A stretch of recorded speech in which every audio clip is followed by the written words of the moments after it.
So hopefully that video said an awful lot of what I wanted to say, but it was easier to have it done by them and be able to see and speak to the farmers themselves. Obviously that was recorded a couple of years ago because they haven't been able to record much in the last year because of everything that's happening around the world. Although all of that has meant that some of the stuff for Fairtrade Fortnight has been online. So yesterday I was actually on a Zoom call with 2 of the farmers in Ghana, which was pretty exciting. The connection wasn't great, so you couldn't actually hear a great deal of what they said, but it was still quite exciting to be on Zoom with them. So just to expand a little on the climate issues that have been mentioned in the video. The climate crisis is real and it's happening now. Trying to avoid saying next slide like Chris Whitty, but we'd practiced this, but it hasn't gone obviously quite according to plan. So next slide. As you can see, chocolate grows largely in countries on the equator, as do coffee and bananas. So the things that they have in common are they all grow in tropical climates, which obviously are all near the equator, so hot, wet, and very rainy. The 3 crops that the Fairtrade Foundation have been kind of looking at this year are all very damaged by extreme weather, and they're all hugely impacted by the climate crisis. Climate change can cause several issues, the first of which is extreme temperatures, which means that plants that need to grow at really specific temperatures, such as coffee, cocoa, and bananas, really struggle. Drought is another major problem. So no rain for several months can cause big problems, as obviously we all know plants need water, but many of these crops also require specific humidity levels. Flooding is the 3rd major effect of the climate crisis, so the opposite of drought, and huge amounts of rainfall all in one go can drown plants or cause major landslides. The 4th major effect of climate change is plant diseases. It's not changing on my screen, by the way. There's the flooding. Plant diseases. The cocoa pod that the farmer Sidi is holding here is infected with a disease called black pod, and the cocoa beans inside are rotten. As his farm is organic, he can't actually spray the trees with fungicide to control the black pod. So to stop it, he buries the pod in the ground. But obviously not being able to sell these pods is further income loss, risking even more poverty within the cocoa farming community. As an aside, all banana plants, well, certainly banana plants that we eat from anyways, are all essentially clones of one Cavendish plant.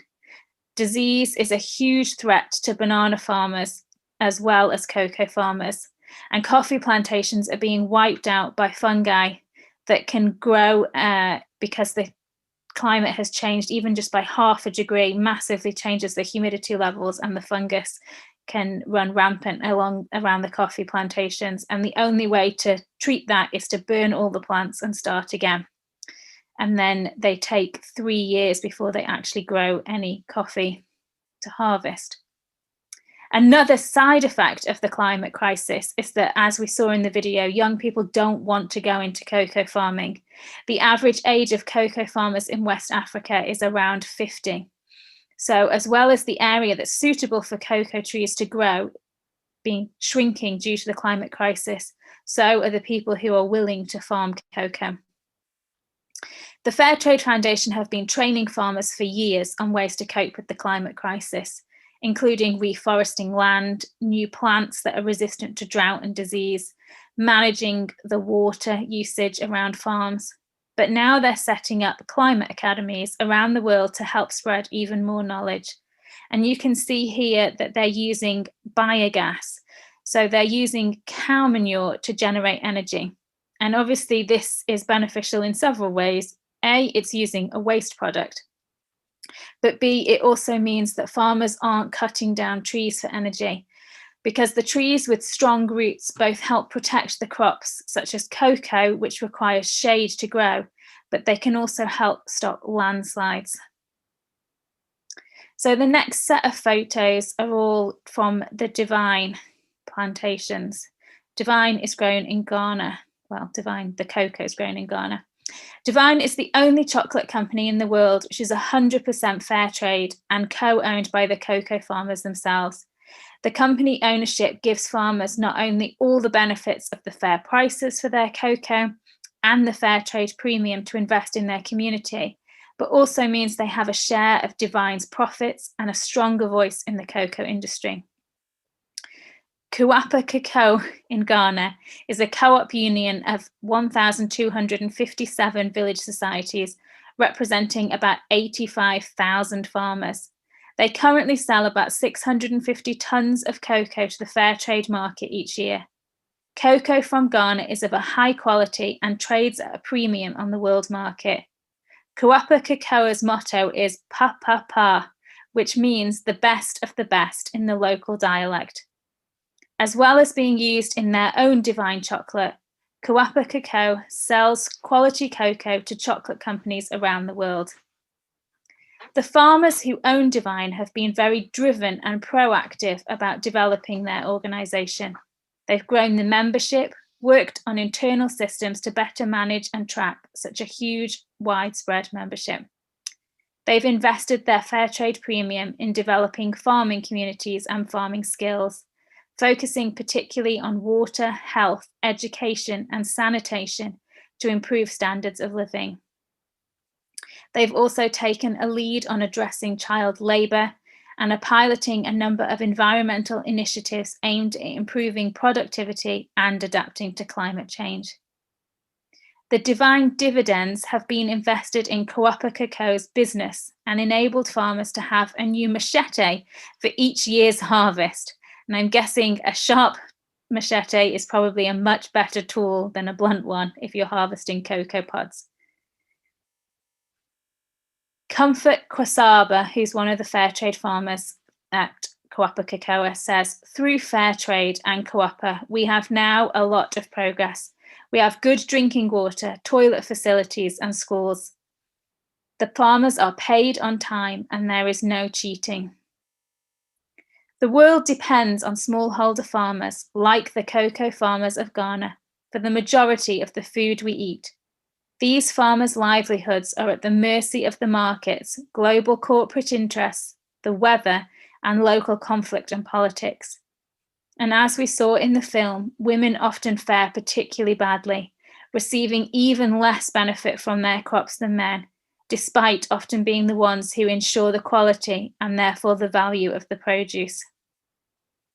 Kuapa Cocoa Cooperative has created an organisation with a gender programme designed to help promote gender equality.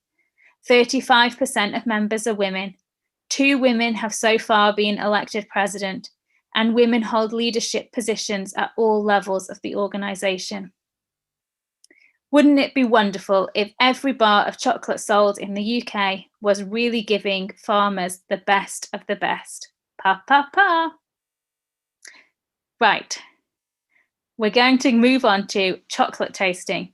So hopefully everyone has their chocolate and some sort of drink if you're going to try tasting several flavours. I've just realised all the chocolate's next to me and Chris has no chocolate, so he might have to come over here and choose some chocolate. So, chocolate is enjoyed. Great chocolate should be experienced. Chocolate can be mistaken to mean it's just one flavour, and the only difference between good and bad chocolate is the price. However, just like a fine wine, chocolate boasts a symphony of delicate and intricate flavour that builds to deliver a complete sensory experience. To taste chocolate rather than just eat chocolate, we need to use all our senses completely. There's a multitude of factors affecting the flavours we experience, and what we taste will be a very personal thing. Before you even buy chocolate, you should look at the label. This will tell us a number of things about the bar. Ultimately, it will let you know what to expect and whether it's likely to appeal to your preferences. Things such as percentage of cocoa, inclusion of extenders such as palm oil, additional flavours, and of course, we should be looking for the fair trade mark. For the best chocolate, it's advisable to look for chocolate that contains cocoa butter and no other vegetable fats. Chocolate made with cocoa butter gives chocolate a smoother texture and a creamier taste. Check for real vanilla, not vanillin, which is an artificial vanilla flavour that can give chocolate a chemical taste. Check the length of the ingredients list. It should be relatively short. Good chocolate does not need a long list of additives and chemical preservatives. What is a cacao percentage? The cacao percentage that appears on labels refers to the total cacao content in the finished product. So cacao is the pod that comes off the tree, so that's everything. Cocoa is what we make from it, but cacao includes the cocoa butter and the cocoa solids. In the UK, milk chocolate must be a minimum of 20% cacao, and dark chocolate must be at least 35%. The cacao content gives an indication of how intense or how sweet the chocolate will be. The preference for higher cacao content can change from person to person or from time to time.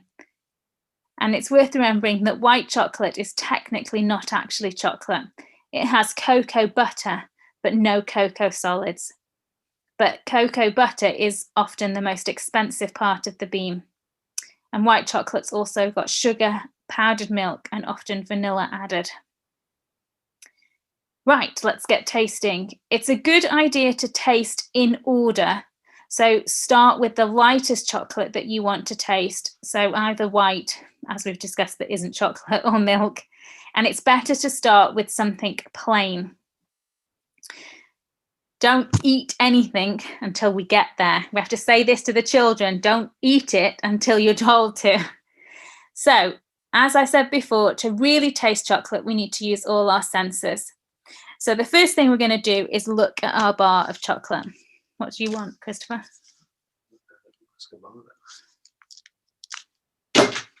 I just throw things across the room.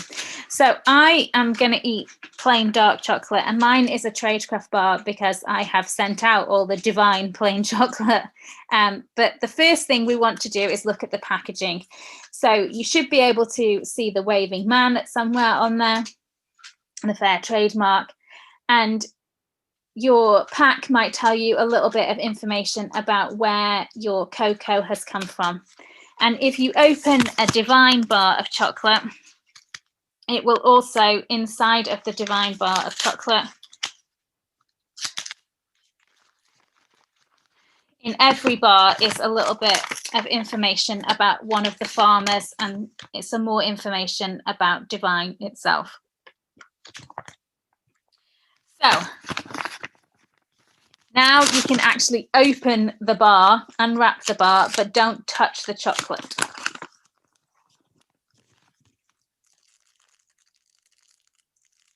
Although that is actually quite difficult, so try not to touch the chocolate.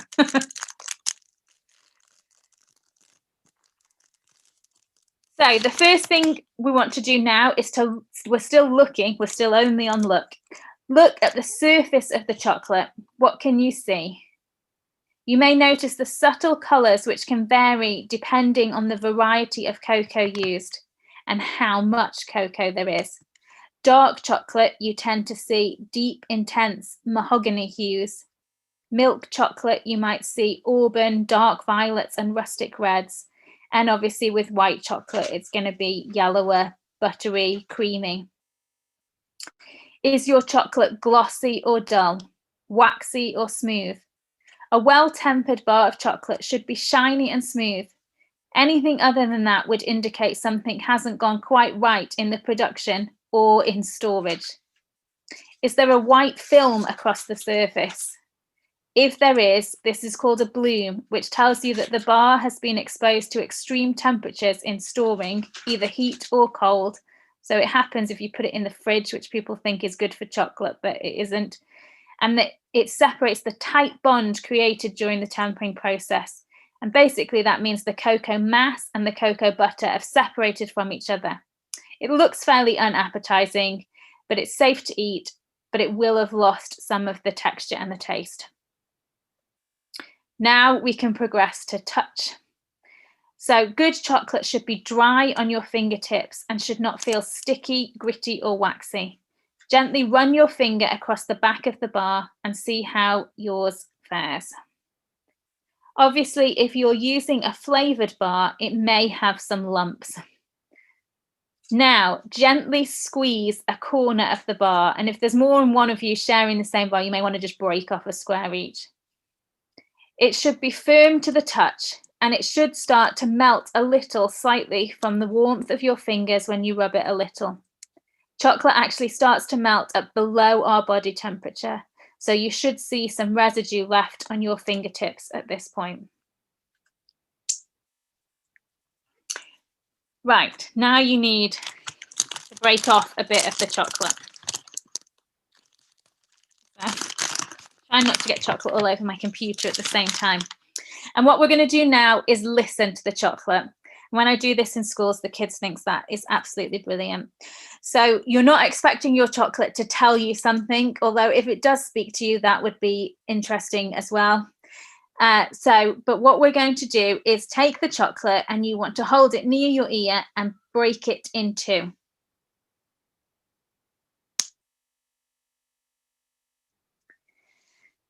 So you should hear a nice snap, and that's the cocoa butter crystals, which were formed during the tempering process, snapping. If it's been tempered correctly, the snap should be ring really clear and not be a dull thud. As a rule, the higher the cocoa content, the more pronounced the snap. So in dark chocolate, you should hear a louder snap than you get in milk chocolate. Next, we're going to move on to the smell. I'm getting chocolate everywhere. So smell is really a key part of the tasting process, as actually 90% of what we taste is actually attributed to aroma. Not all chocolate will have an obvious smell if you just hold it up to your nose. So to really get behind the aroma, you must isolate your olfactory system or your smell system. So there should be lots of smells. I'll get Chris to put the tasting wheel up. The aromas that can be found in chocolate are very similar to those found in wine. If you have one of the smaller tasting packs, you'll actually find a small tasting wheel on the inside of your pack. Right, so what you need to do is take your piece of chocolate and just rub it gently so it starts to melt a little bit. If you've got really cold hands like I do, you might have to rub for slightly longer. And then you want to cup your hands and place the chocolate in your hands. And then you want to put your hands right underneath your nose and take a deep breath in over the chocolate and then hold it. And as you start to breathe out, you'll start to notice some of the really subtle flavors. So as you can see on the wheels, there's flavors on the insides like spicy, herby, fruity, floral, woody, dairy, roasted, caramel, nuts. So obviously if your chocolate's flavored, you'll smell certain things instantly, but the chocolate itself, you should be able to smell some of those flavors. There isn't a right or a wrong, different people will smell different things. And obviously at this point, we all are probably tasting different chocolate.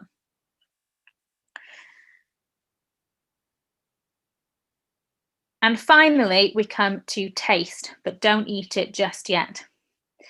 So we're going to try and actually really taste it. So you need to isolate just tasting rather than smelling. So you want to put a little bit on your tongue, and then you need to pinch your nose and breathe in for the count of 5. And that means that you're taking away 90% of the taste that's associated with smell. And then you gently want to move that piece of chocolate around your mouth. And you can breathe in gently through your teeth, drawing breath in. It's the same process that they use in tasting whiskey and wine. And the idea is that the air moves the flavors around your mouth. Let the chocolate melt on your tongue and then gently move the chocolate around, because we have different taste buds that taste different things in our mouth.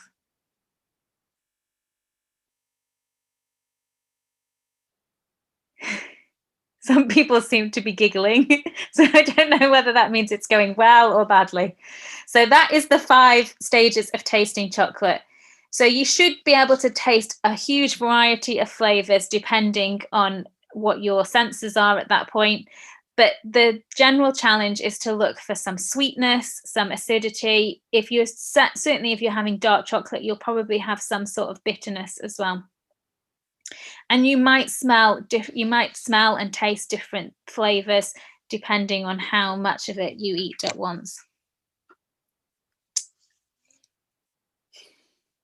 Aftertaste can be an important part of tasting chocolate as well. Sometimes chocolate flavor will last for a long time, sometimes it can be gone really quickly.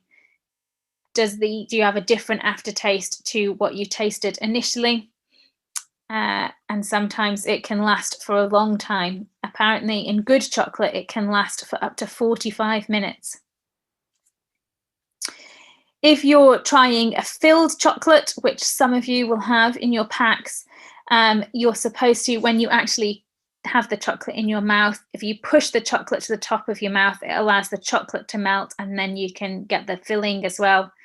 And like I said before, if you're tasting, it's good to taste in order because that's the way our taste buds will then work. It's hard to go from dark chocolate back to milk and taste all the different flavors. Right, we'll turn the recording off, but leave the tasting wheel on the screen.